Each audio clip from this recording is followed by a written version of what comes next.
Just a Jewel with our host, Arthur Malik. Welcome to Just a Jew. I'm your host, Arthur Malik. Today we have a courageous guest, and she's going to talk about her life of molestation. Her name is Zulma Leonardo. Miss Leonardo, just tell me a little bit about yourself first before we delve into the particular matters of the molestation. Tell me a little bit about yourself growing up. Where you from? From Puerto Rico, Guayama, Puerto Rico.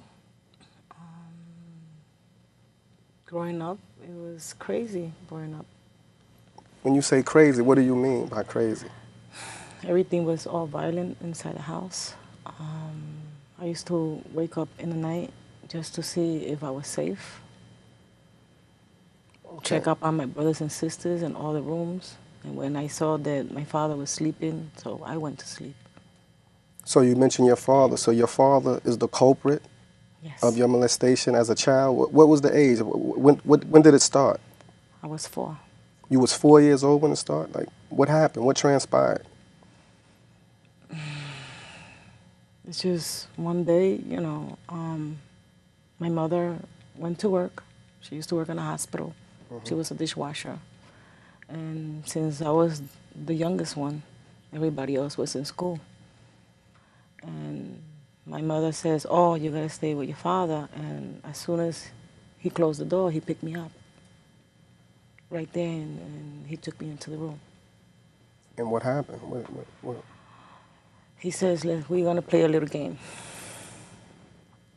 And I go, wee, yes, wow, I'm gonna play a game. So, I have to say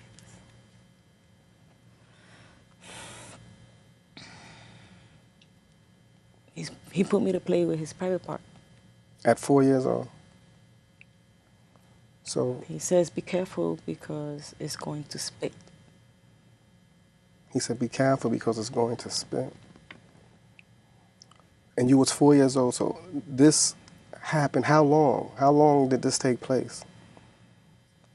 Well, really, I don't know how long it took place because remember, I was 4 years old. I was still confused. But from the age of 4 to what?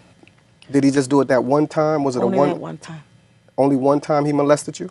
Yes. But he told me that if I say something, he's going to kill me.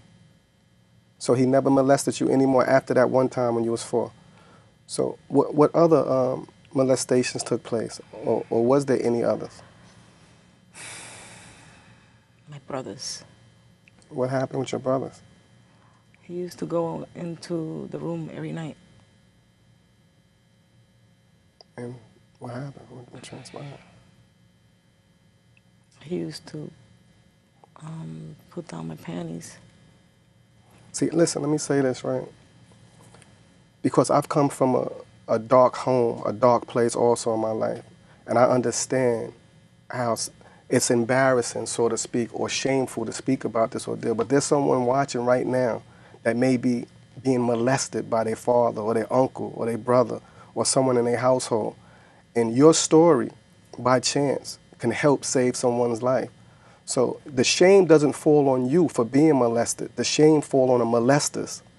So there's nothing to be ashamed about what you went through in your life. So feel no shame because you did nothing wrong. You're the culprit. You're the victim.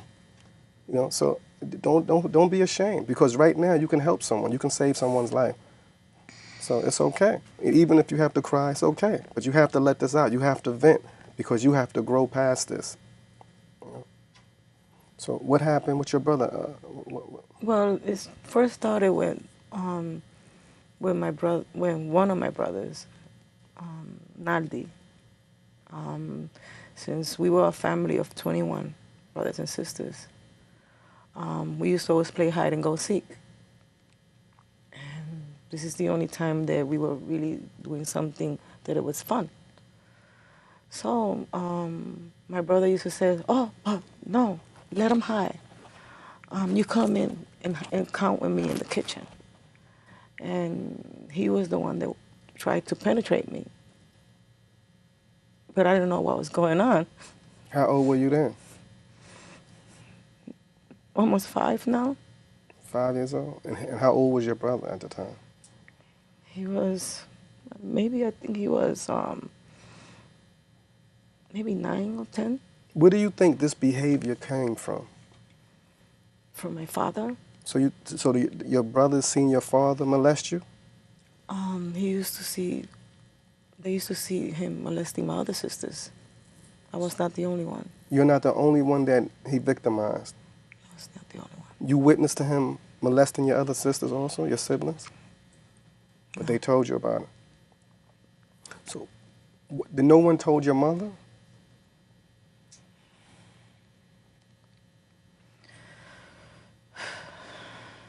She knew about it. Did you ever tell your mother about the incident with your father? No. No. Because my father told me he's going to kill me. And you believed him? You ever told your mother about the incident with your brothers? It was more than one brother that molested you, right? 3. Or you had 3 brothers that molested you, and y'all stayed under the same household? So what happened with your brothers? Tell me But it was just one that continued. What transpired? What happened with him? You have to. I didn't understand what was happening. I just know that he used to go down on me. And I didn't know what was an orgasm. I know about it now. Now I know why I used to kick him off, because that's how sensitive I got. And he used to always think I was asleep. And every time he used to come into the room, I used to make believe, you know, that I was waking up, and I used to kick him off, and he used to run. But there was 3 or 4 beds in the room because my mother had so many kids. But he used to come every night. And one time he tried to put his finger, and I jumped. He hurt me. And I was bleeding. And I didn't understand why this was happening to me. And you never told your mother on your brothers? What prevented you from telling? I didn't know what was happening. I thought this was just something normal. You thought your brother touching you and trying to penetrate you was normal? At one point, yes. I thought it was normal because my father put me to play with his penis. And the other one, he hanged himself. He's not even here with us anymore. He used to say, "Oh, come on, let's play a little game. But you're going to have to rub it up and down. But it's going to spit you." And that's the same thing my father told me. So I go, "Yay." So I started, you know, jerking him off. And he erupted like my father. And I just remember it stink. So what? And I didn't want to do it anymore because it stink. But prior to that, you thought it was just a game. You thought it was Yeah, I normal thought it was a because your game. father did it. So when my other brother used to take me in the kitchen, to me it was a game. Until my other brother hurt me down there. And I didn't want the game no more. Like every time he came in, I used to kick him off. So when did you say that it was time to reveal this? Or did you ever reveal it to your mother? No, I didn't. So to this day, your mother don't even know that you've been molested by your brothers?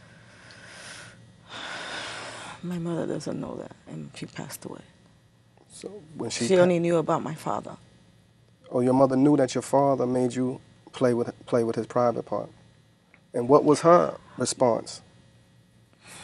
Well, when I told her, it was a morning that my father woke up saying, "Zulma, Zulma, ven, ven, ven, Zulmita, ven, that you have these magic hands, that you always massage me. But this is the pain of death. This is the pain of death." So he ran out, he went into the bathroom, and then he came back and he says, "Zulma, Zulma, come." Who, your father? Yes. Okay. And right there, you know, I was caressing him, and then all of a sudden, everybody woke up. And he knew he was dying already, so he kneeled down. And he just looked up and he goes, God, please, I know I'm going to die, but can you just give me a few minutes so I could apologize to my daughters. So he did the apologizing, and this is when he just passed. Kneeling down, he just went down, boom. And then when he died, he was already on the bed. I said, Mom. My mother started crying and screaming, oh, se murió, he died. Oh, he died. Oh, he died. And I looked at her, and I go, Mom, since now he's dead, why are you crying for this piece of shit? And he says, well, she told me, why are you saying that? I said, because he molests me. So What? she started screaming at me and she smacked me. And she smacked you? Because I think she didn't believe it. I don't know if she believed it. I really don't know. Because now I was about 14, 15. Because he died in 79. So there's people that may be watching this, right? And they always ask, there's some people that's so sick-minded, and they ask, well, why do you wait now to say something about what transpired? Why do you wait till now? Because I felt safe. He was dead. I mean, I used to think about how many hundred ways I could kill him anyway. So when he died, I was released. I felt like this certain relief that this monster died. And then in the funeral, everybody was crying, but I couldn't cry. Why? I was laughing. Everybody used to tell me, what's wrong with you? You don't feel it? And I go, no. Don't you realize this monster was always terrorizing us? And they started like, oh. It's just like saying, oh, es Zulma just hablando, talking, you know. Then because they didn't believe me. So he apologized before he died. Did you ever receive an apology from your brothers?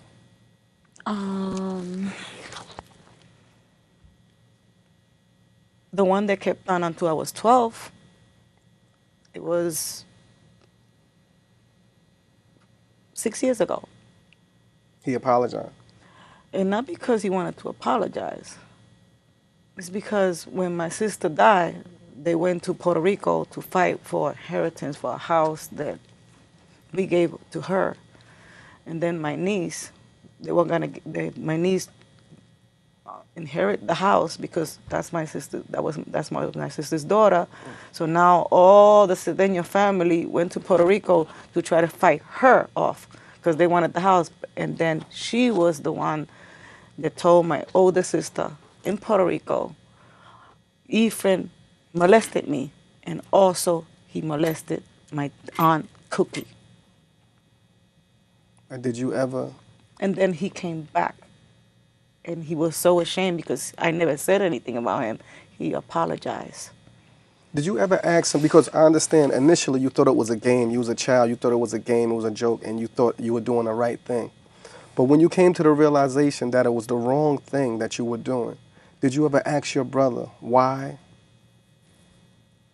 When he apologized, I said, don't worry about it. I didn't know how to approach him because I was embarrassed. You was embarrassed. And most people are silent because they're embarrassed. But how do you think being molested as a child affected your adulthood? Jesus Christ. Good question. Or do you think it affected your adulthood? Yeah, How pretty so? much. I always dress because I don't want nobody looking at me. I don't get undressed to anybody, not even to Mr. Leonardo. He's never seen me naked. And now, going on 28 years, we are separated. We live in the same house, but I never fully undress. I was always ashamed and always trying to hide. I always thought that I wasn't attracted enough or what is it, why everybody always wanted to touch me because I'm so ugly, because I always feel like I'm ugly. So being molested made you feel as if you were ugly? I'm very insecure and afraid to show anything because I think that everybody's looking at me in a profound, In a promiscuous way, they want to, in a sexual way, in a sexual manner. So, did it affect your relationships as an adult with male figures? Like, did it affect your relationship? Because sometimes that could affect your relationship too. well, it in that part, but the thing is that I was taught how to have sex. And By your family, by your brothers and father. so this might sound not even correct. Sometimes I have to have sex Why? because my body asks for it. I don't know why. I still don't know why. I don't understand. What do you mean? Your body, you think that that's predicated on you being molested? You think that it's a need because of the molestation? I know how to do it very well.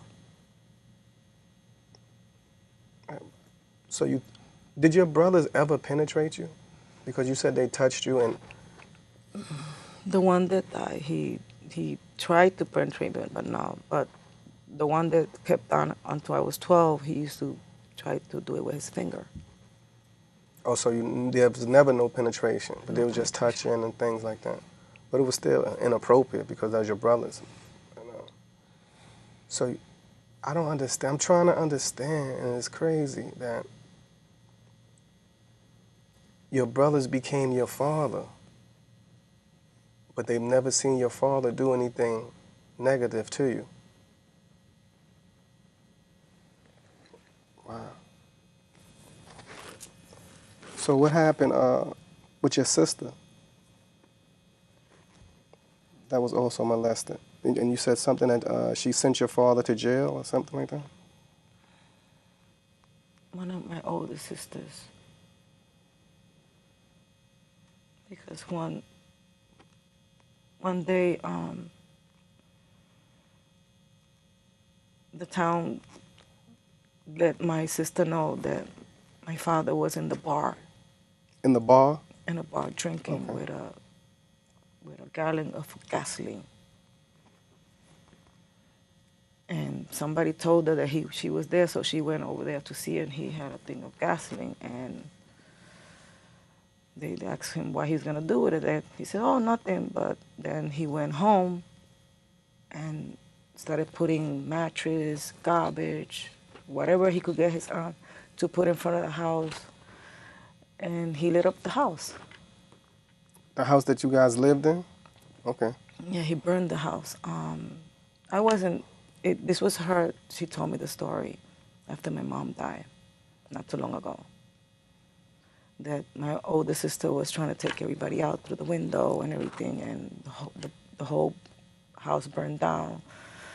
So my father went to jail for burning the house, and when they were gonna let him go, my sister told me my sister told them he touched me the wrong way, like he molested me. He tried, to sexually abuse me. So they left him in jail. But she was older than me. So he touched her and she called the police and they arrested him. They were gonna let him go, and she says, "No, don't let him go because he molested me." She was much older than me. Oh, so that means she was being molested way before you. Yes. How many other sisters did he rape or molest? All your siblings, female siblings? Even my nieces. Your father touched your nieces also. Anything they walk with a panty around the house. And what about your sister's husband? What do you mean, my sister's husband? Didn't you say your sister's husband, he touched you or tried to molest you also?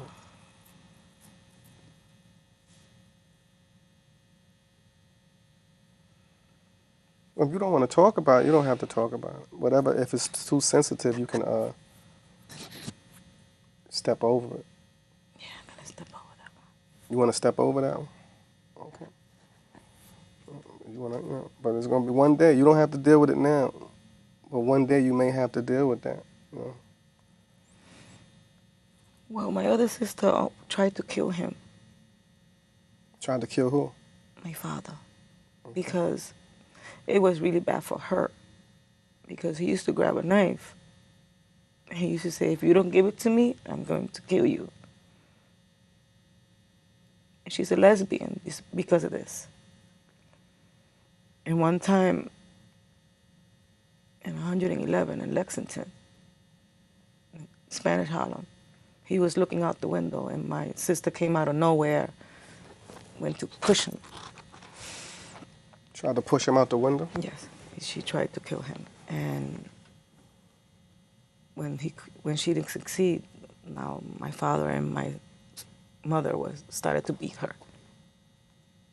Did he penetrate any of your sisters? I don't know. Or did he just make them touch him like he did you? Well, I don't really know about that. I just know what they told me. What would you say right now if you had to speak to some young ladies that's being molested? What would you want to say to them? Talk. Say something. Don't keep this to yourself. Because I am 56 right now, and I'm still having a hard time with it. I don't even want to talk about it. I'm so ashamed to even say it. But there's nothing for you to be ashamed about. And all the listeners, if you're being molested or you know someone who's being molested, the shame doesn't fall on you. The shame falls on the individual that's making you the victim. The victimizer should be ashamed, not the victim. You have nothing to be ashamed about. So I don't want people to think that, and this is what's preventing people from coming forward to revealing their secrets, because they're ashamed, but you have nothing to be ashamed about. You didn't do anything wrong. And now you're doing something right. But they threaten them. This is the reason they stay quiet. Right, but still, I'm talking about the shame part. Now, that's the threatening part. The threatening part, as a child, of course, you may not want to say anything, because my father threatened us also as kids, right? So that can prevent you from saying something. But shame, don't let shame prevent you from saying anything, because you can help so many other people. There's people right now that's being molested as we speak. But your words, your courageousness can prevent that. You know what I'm saying? You can give them the courage to say something. You don't want a person now they may be being molested at the age of 8 years old. You don't want them to have to go through that until they're 14 and 15 years old. Your words can be the cushion for that. So you can't be ashamed, because if you're ashamed, you ain't going to speak. You're not going to speak. And if you don't speak, you can't touch anyone else's heart. So you have to be courageous. It's a courageous act now that you're here. You're speaking. That's courageous. You know what I'm saying? I sincerely understand, because my sister's been through this. See, so I understand your dilemma, but you have to keep that courageousness and keep fighting, and don't let your father be the winner. Don't let your brothers be the winners. You have to be the victor. You know what I'm saying? And this is how you be victorious. You keep speaking, you keep talking, you letting it out. When I tried to talk about it, they told me, "Oh, you like living in the past." And at some point, I be thinking that when they say that, I feel like they blaming me for it. So, "Oh, you only like living in the past. Oh, can you stop talking about that?" Because I don't tell nobody. I tried to speak to them after my father died. Then this is when I told them that I'm writing about it. I'm trying to write a book. They started laughing. They go, "Oh, for real?" But in Puerto Rico, they tried to do the stories about us, and my mother said to don't do that because it's going to shame the family. And I go, "What? You think it's going to shame you? Because you're going to be in my book?" So they told me, "Oh, if you do something or whatever, that I could get sued." Now, they can't sue you. That's why you just don't mention certain names. But a lot of people who don't understand your plight, it's easy to laugh at your plight. I'm saying, but you can't let that prevent you. You got to just keep. You can't let that stop you. You can't let that stop you. You know, because they didn't walk in your shoes. Even if they lived under your household, under the same roof, they didn't walk in your shoes. They didn't feel your pain. You see, so only you can express your pain. So you don't worry about them laughing at you. Don't worry about them laughing at you. Oh, that's just Cookie talking. That's just Cookie being dramatic. You're so dramatic. Would you stop talking already? You always with your drama and all this and all that. So I stay quiet. So this is why it just put me to right. Yeah, but you have to see. There's going to be people who want you to remain silent, and there's going to be people who's going to give you an ear to your voice. So you have to be around those who's going to give you their ear to your voice, because those people who's going to give you your ear is going to help you with your healing process. Those people who ignore you want you to remain sick. They want you to remain hurt. So you have to rid those people. You have to rid yourself from those people. And you have to be around those who are willing to listen to you, willing to hear you out. You know, because this is a serious issue. Molestation is a serious, serious issue. It's damaging kids. And if they don't get the help while being children, then it's going to linger into their adulthood and it's going to affect them in so many ways. So that's why it's important. What you're doing is very important. Trust me, it's very important. Very important. My brother's still alive. Your brother's still alive? That was. And how was The one that was still going in my room at the age of 12. How's the relationship with you and him today? Because since I don't talk to him about it, he used to give me employee because he saw ICs and I was always up and down with him. But then I used to just say, "Mírate pendejo, look at this jerk." He probably just forgot what he did to me, or he think that I don't remember what he did. That was before, my niece went to Puerto Rico and told on him. Yeah, but it's important. Even though it happened some time ago, he may still be around children today. See, so it's not good to give him an escape, because he may be affecting children. I just spoke about that. He may be doing something to little children now, and he's telling them, "Shh, before I kill you." Well, we can't let him escape. He didn't threaten me because he thought that I wasn't going to remember anything. But he touched you. He still victimized you. And he can be doing that to someone else. So some things we just can't remain silent on. We have to take care of our children. We slipped through the cracks. You wasn't taken care of as a child. Your mother allowed certain things to happen. We can't do that. If we know that an adult is victimizing a child, we have to say something. Well, he has a son and he has a daughter. When his daughter was a baby, I used to tell my mother, "Mom, why is my brother sleeping with the baby in the same bed?" And she used to wonder why. I used to always, today I'd be thinking that he did molested her. And if he did, he probably did it when she was a baby. This show right here is very heartfelt and touching. But we're running out of time now, and I'm going to try to do a second part with you if possible, if you would like that, because there's still a whole lot more that need to be revealed. And I definitely appreciate you for coming on my show and being courageous enough to share Thank you your for life having me. experience. For the viewers, for those who are watching, it's very important, man, that we take care of our children, but sometimes we are still affected from our childhood and we don't know how to take care of our children. So even as adults, if you've been through certain things in life, it's imperative that you get certain help so you can help your children. Just a Jewel, ultimately. Peace. Just a Jewel with our host, Arthur Malik.